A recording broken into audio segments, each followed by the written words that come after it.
months of training, Cristiano managed to settle in with the first team in the training sessions, but Bologna still thought it was not the right time for him to play in official matches, as Cristiano was still showing off some tricks that had no place in actual matches, let alone in training sessions, and Bologna even threatened not to call up Ronaldo if he didn't stop. Sporting successfully won the league, the cup and the Super Cup that season, as the manager Bologna successfully managed to integrate youngsters like Quaresma and Viana within the starting lineup, but Ronaldo was still waiting for his chance. As the season had closed its curtains, a Portuguese agent called Jorge Mendes entered into the fray.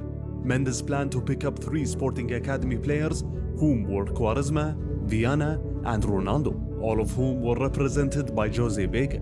Mendes sat with these players and promised them that he'll find big clubs that are interested in their talents and that will help them earn no less than €1 million in a flash.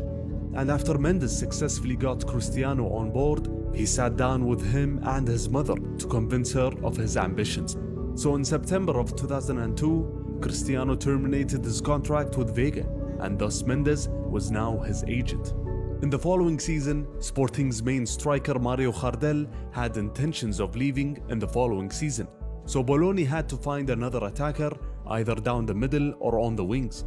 Director of football Carlos Freitas informed the manager that there was no budget to acquire a new player, and thus proposed to him to use Cristiano. Bologna agreed with that suggestion, as the Romanian manager believed that the teenager improved immensely in the last couple of years. In the academy, Cristiano played either as a central striker or a second striker, but Bologna decided to use him as a tricky winger, and before the season had started, Bologna hyped up the press. This young man will be better than Eusebio and Figo. The teenager managed to score his first goal as a professional in a friendly against Real Betis, as the graphics wrote the young man's name on the screen, Custodio Ronaldo. Then he made his professional debut against Inter Milan in the Champions League qualifiers, which Sporting ended up losing. He scored his first official goal in the league against Moreirense in October, and entered in the dying minutes against Boavista and managed to score the winning goal. Gol de Ronaldo, Cristiano Ronaldo. A very promising start, but Cristiano Ronaldo didn't start matches consistently, which was normal for a teenager only 17 years of age. But actually it was enough to attract the attention of several European clubs, and Sporting hadn't won a single title that season, so the manager Bologna was fired. At the end of the season, Mendes warned Sporting that if Cristiano was not a starter next year, there was a big chance he would leave for another club. And Jorge Mendes was very active that year, as he lined up several offers for Cristiano.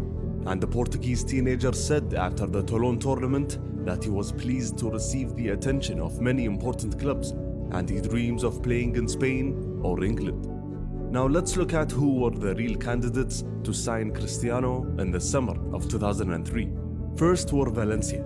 Paco Roig, one of the presidential candidates prior to the elections, had agreed with Mendes to sign both Cristiano and Quaresma if he won the presidency, €9 million for both of them. Liverpool and their manager Gerard Houllier were interested in the player, as they offered €8 million, as Cristiano reacted to the offer and said, one of the best clubs in Europe.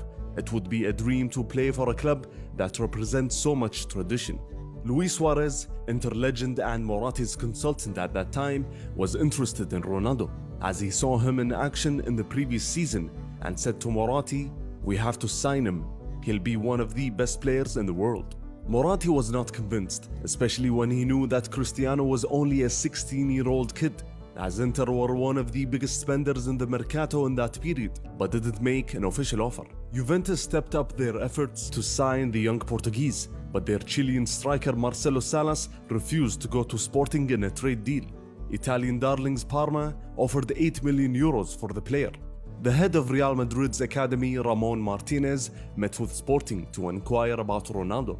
Barcelona was interested in Jorge Mendes' clients, whom were Quaresma, Thiago, Deco, and Ronaldo, but they pushed to sign Quaresma and offered a preferential contract for Cristiano, but eventually it amounted to nothing. The club that made the most advanced talks with Cristiano was the Gunners. As Jorge Mendes said recently, there was a time when I really thought he was going to Arsenal.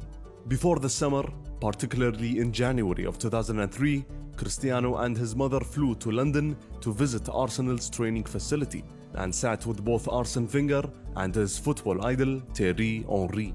In Ronaldo's biography, the author Guillaume Balaguer mentioned that Cristiano fell in love with the club and what they offered in terms of footballing philosophy and the care in which young players are treated. Arsenal agreed on all terms with Sporting, and there was a concrete agreement between both clubs. Arsene Wenger even kept the number 9 shirt for Cristiano. But when Vice President David Dein went to Lisbon to seal the deal, he offered an initial offer that was too low for Sporting. Arsenal had some financial restrictions, of course, with the construction of the new Emirates Stadium.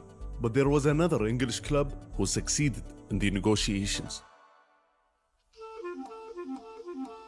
Everybody seems to think that Cristiano transferred to Manchester United because of his performance against the Red Devils in a friendly match on August of 2003. But there was a